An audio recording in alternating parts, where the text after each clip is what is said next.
धन्यवाद सभापति महोदय। आपने मुझे माननीय सदन के नेता द्वारा प्रस्तुत 2023 का बजट पर बोलने के लिए अवसर दिया। माननीय सभापति महोदय, निश्चित रूप से कोई भी सरकार हो, जनता उससे ये अपेक्षा करती है कि वो सरकार उसके हित में काम करेगी और जो कहेगी उस वादे को पूरा करेगी, और इसी यकीन के साथ जनता को अपने नेतृत्व पर बहुत भरोसा होता है।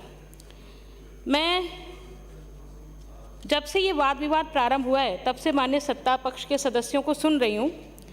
वो बहुत सारी चीज़ें जो इस बजट में उल्लेखित की गई हैं उनके बारे में बढ़ा चढ़ा करके वर्णन कर रहे हैं और कह रहे हैं कि ये मुख्यमंत्री जी ने रेवड़ियाँ नहीं बांटी है, ये जनता को सुविधा देने का काम किया है। निश्चित रूप से यदि वो सुविधा के रूप में जनता तक पहुँचे तो इसमें कोई आपत्ति नहीं है, लेकिन सिर्फ कहे और करे नहीं तो ये जनता के साथ में बहुत बड़ा धोखा होगा। माननीय सभापति महोदय, आपको मैं 2-3 चीज़ें, क्या आप कैसे कहते हैं, जब सत्ता में होते हैं तो क्या कहते हैं, जो विपक्ष में होते हैं तो क्या कहते हैं, माननीय मुख्यमंत्री जी का इसी सदन में, इसी बिल्डिंग में दिए गए भाषण का उल्लेख करना चाहूँगी। माननीय सभापति महोदय, जब वर्ष 2009-10 में जब मुख्यमंत्री अशोक गहलोत जी थे तो उन्होंने महंगाई के बारे में, अभी एलपीजी गैस के सिलेंडर्स की बात हो रही थी, तो महंगाई के बारे में क्या कहा था इन्हीं मुख्यमंत्री महोदय ने, वो मैं उल्लेख करना चाहूँगी। बजट 9-10 का पैरा नंबर 4, जब महंगाई की दर डबल डिजिट में थी तब मुख्यमंत्री जी क्या कह रहे हैं, वैश्विक आर्थिक मंदी के प्रभाव से हमारा देश और हमारा प्रदेश भी अछूता नहीं रहा है।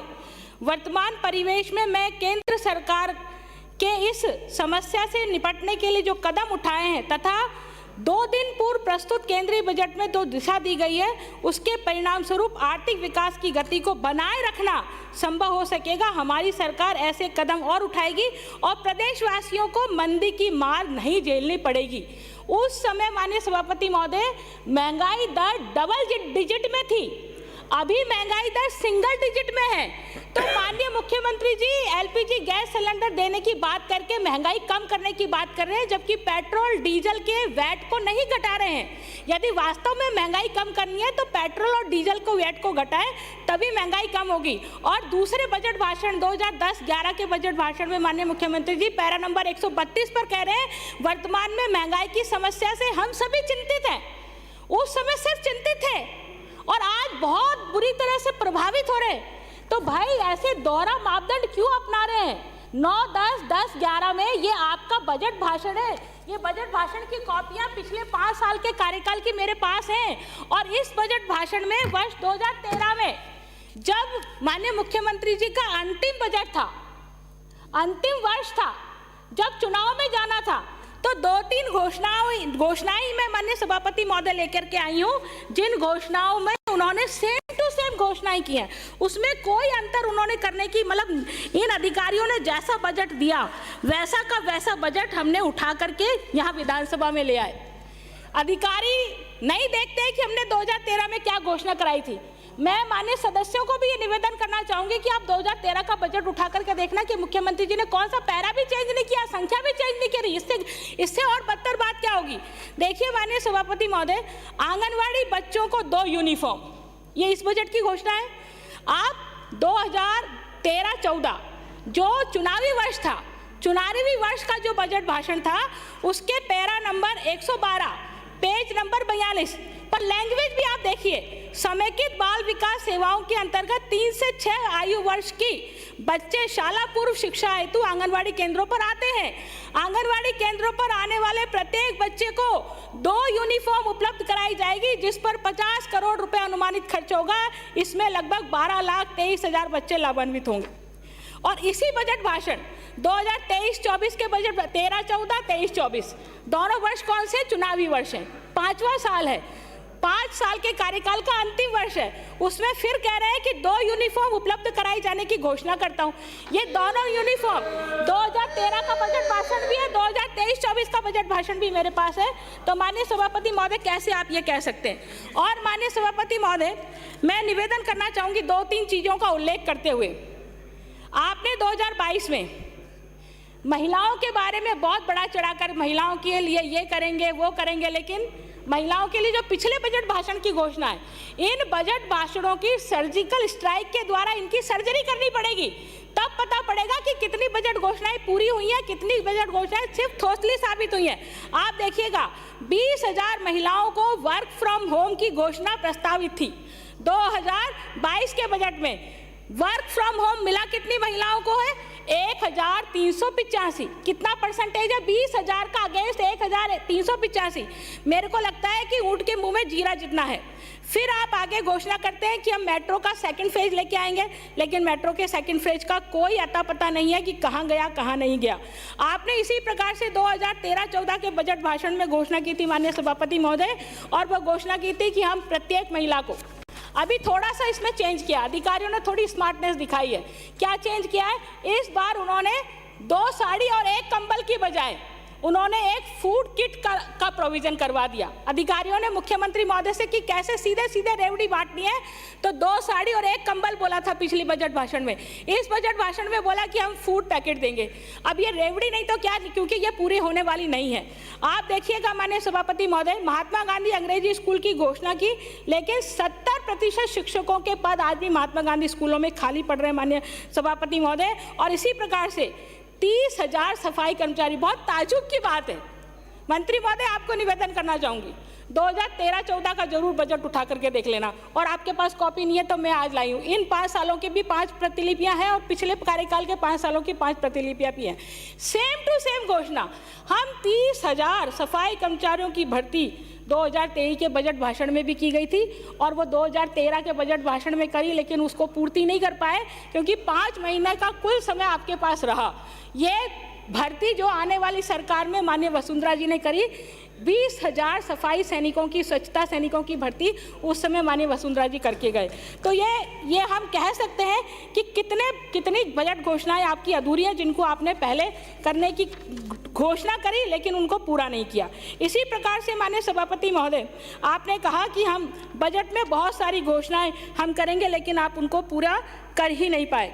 मैं राजस्थान पत्रिका के 10 फरवरी का उल्लेख करना चाहूँगी। निश्चित रूप से मैं ये बात अनेकों कई बार कहती हूँ, अपने प्रेस के साथियों को भी कहती हूँ कि जब बजट आता है तब हम बजट में क्या क्या आया बहुत बढ़ चढ़ कर उसका प्रिंट करते हैं और अखबार के माध्यम से जनता तक पहुँचाते हैं, लेकिन इतना एनालिसिस भी कर लीजिए कि पिछला बजट भाषण जो दिया था उसकी कितनी घोषणाएं पूरी हुई। निश्चित रूप से 50% बजट घोषणाएं माननीय सभापति महोदय पूरी नहीं हुई, और उसका यही कारण है कि आप उस चुनाव में गए तो 20 की संख्या पर सिमट कर के आ गए। इसी प्रकार से माननीय सभापति महोदय, ये एक और उदाहरण है मेवात मगरा बोर्ड का। अब माननीय सभापति महोदय, मेरे को ये समझ में नहीं आता कि लास्ट के वर्षों में मेवात और मगरा बोर्ड को पैसा क्यों दिया जाता है। आप देखिए, ये 2009, 10, 11 की घोषणा, 11-12 की घोषणा 5 करोड़ से शुरू होता है। मुरारी लाल जी, 5 करोड़ से शुरू होगी बात। 9-10 में 5 करोड़, 11-12 में 10 करोड़, फिर 12-13 में 25 करोड़, फिर 13-14 में 50 करोड़। हो गए 5 साल पूरे। आप 50 करोड़ से माननीय सभापति महोदय गाड़ी आगे चलनी चाहिए ना, लेकिन वहाँ पर 2-3 साल तक तो हम भूल ही गए कि मगरा और मेवात बोर्ड को पैसा देना है। लास्ट के 2 वर्षों में हमने घोषणा करी, वो कौन से 2 वर्ष है, 2022-23 में घोषणा करी और 23-24 में घोषणा करी। अब 23-24 की जो घोषणा है वो 25, मतलब जो 13-14 में 25 पर अटके थे माननीय सभापति महोदय, उस 25 से आंकड़ा 50 पे आ गया। अब ये पिछले साल फिर ये 25 पे आ जाएगा, नीचे आ जाएगा आंकड़ा, फिर धीरे धीरे करते करते 5 साल जब पूरे होंगे तो फिर 50 पे पहुंच जाएगा। तो बहुत ही अन्याय है माननीय सभापति महोदय, इन क्षेत्रों के लोगों से बहुत ज़्यादा अन्याय है। इसी प्रकार से माननीय सभापति महोदय, मैं एक और ये जो जितने सारे कमेटीज़ के गठन, फोर्सेस के गठन की बात की गई है, आप देखिए, आप माननीय सभापति महोदय, माननीय मुख्यमंत्री महोदय ने 12-13, मैंने कंपेयर किया है और कुछ नहीं किया, सिर्फ 12-13 के बजट भाषण में घोषणा की थी मंत्री महोदय, मैं आपसे निवेदन करना चाहूंगी, इन अधिकारियों को समझाइए कि ऐसी घोषणाएं मत कराइए मुख्यमंत्री जी से जो लोगों को पता पड़े कि ये फर्जी घोषणाएं हैं। 2012-13 के पेज नंबर 59 और पैरा नंबर 165, पेज नंबर भी बता रही हूँ, पैरा नंबर भी बता रही हूँ, उसमें माननीय सभापति महोदय क्या कहा, राज्य सरकार अवैध खनन को रोकने के लिए कृत संकल्पित है और इसके लिए इसको खनन को प्रभावी रूप से, अवैध खनन को प्रभावी रूप से रोकने के लिए खनिज रक्षा दल बनाया जाएगा। अब मुझे बताइए, इस खनिज रक्षा दल के बनने से क्या अवैध खनन रुक गया है? क्या नहीं रुका है। लेकिन इस बजट भाषण में फिर वही घोषणा, एसओजी के अधीन स्पेशल टास्क फोर्स का गठन किया जाएगा और ये जो दल है वो खनिज रक्षा दल की भांति ही जो है स्पेशल टास्क फोर्स बनाने से पेपर का लीक होना रुक जाएगा। क्या ये रक्षा दल बनाने से पेपर लीक होना रुक जाएगा क्या? इसके लिए चाहिए इच्छा शक्ति। जब तक हमारे पास इच्छा शक्ति नहीं होगी माननीय सभापति महोदय, हम पेपर लीक को नहीं रोक सकते हैं। माननीय सभापति महोदय, बार बार FRMBF एक्ट की चर्चा हुई। आप ये देखिएगा, हम इस प्रदेश को कहाँ ले जा रहे हैं। आज राजस्थान पत्रिका की खबर है कि हर व्यक्ति पर 50,000 के लगभग कर्जा हम दे के जा रहे हैं। मैं पिछले 5 सालों का आंकड़ा बताती हूँ। 18-19 में 3,39,368 करोड़ रुपया कर्जा था।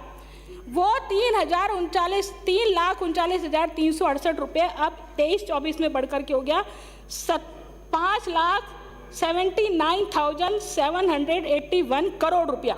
इसका मतलब है इन 5 सालों में आपने 2,40,413 करोड़ रुपए का कर्जा चढ़ाया है और ये कर्जा निश्चित रूप से इस प्रदेश को, जिस तरह से पाकिस्तान और श्रीलंका की इकोनॉमिक क्रैश हुई है ना, उसी तरह से हम इसकी अर्थव्यवस्था को भी क्रैश की ओर ले जा रहे हैं और फिर हम कहेंगे कि केंद्र सरकार हमें मदद नहीं कर रही।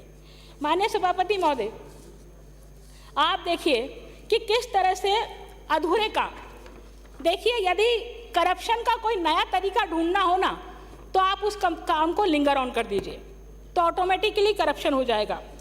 जितने बजट प्रोविजंस आपने इस वर्ष रखा है, जिस काम के लिए रखा है, यदि वो काम उस वित्तीय वर्ष में पूरा नहीं होता है तो निश्चित रूप से उसकी लागत बढ़ती है और यह लागत करप्शन का एक बहुत बड़ा माध्यम साबित होता है। माननीय सभापति महोदय जी, सार्वजनिक निर्माण विभाग, जन स्वास्थ्य अभियांत्रिकी विभाग, जल संसाधन विभाग और सभी निर्माण के कार्य परियोजनाओं की स्वीकृति जारी होने के बाद में 90 कार्य परियोजनाएं 5 वर्ष से अधिक से अपूर्ण है। 90 कार्य समाप्त करिए प्लीज। हाँ, मैं 2 मिनट में समाप्त करिए। मैं सिर्फ आईना दिखाने की कोशिश कर रही हूँ, किसी को ब्लेम नहीं कर रही हूँ, मैं समाप्त करिए माननीय सभापति महोदय। मैं माननीय सभापति महोदय निवेदन करना चाहती हूँ आपसे कि किस तरह से भारत सरकार के महालेखा नियंत्रक ने जो बात कही है, ये बात कही है कि 770 उपयोगिता प्रमाण पत्र हमने जमा नहीं कराए और इस वजह से हमारा भार जो है बड़ा है। इसी प्रकार से माननीय सभापति महोदय, आप देखिएगा कि एक सेकंड मेरा ये माननीय सभापति महोदय, एक लास्ट विषय जिसकी ओर सरकार का ध्यान आकर्षित करना चाहूँगी, क्योंकि बहुत हल्ला हो रहा है प्रदेश में राइट टू हेल्थ बिल को लेकर के। राइट टू हेल्थ बिल लेकर के सरकार आ रही है। निश्चित रूप से स्वास्थ्य का अधिकार देना चाहिए, लेकिन हम अपनी सरकारी व्यवस्थाओं को ठीक ना करें और सिर्फ निजी हॉस्पिटल्स पर डाल दें तो ये स्वास्थ्य हम नहीं दे सकते। ये राइट टू हेल्थ नहीं है, राइट टू ट्रीटमेंट है। राइट टू ट्रीटमेंट है, क्योंकि हेल्थ में तो सारी चीज़ें कवर हो जाती हैं और हेल्थ में सारी चीज़ें कवर होने के नाते से शुद्ध के विरुद्ध युद्ध अभियान, बस ये लास्ट मेरा मैटर है, इसके बारे में नहीं बोलूँगी।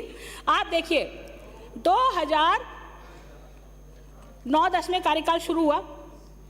9-10 में माननीय मुख्यमंत्री जी कहते हैं कि शुद्ध के लिए युद्ध अभियान के रूप में प्रारंभ करेंगे हम कार्यक्रम और लोगों को स्वास्थ्य की सेवाएं देंगे। 9-10 में 10-11 में कहते हैं कि गुणवत्ता परखने के लिए, माननीय मंत्री महोदय एक बार ध्यान से सुन लीजिएगा, मोबाइल टेस्टिंग लैब प्रत्येक जिले में स्थापित करेंगे। ये बात है 10-11 की।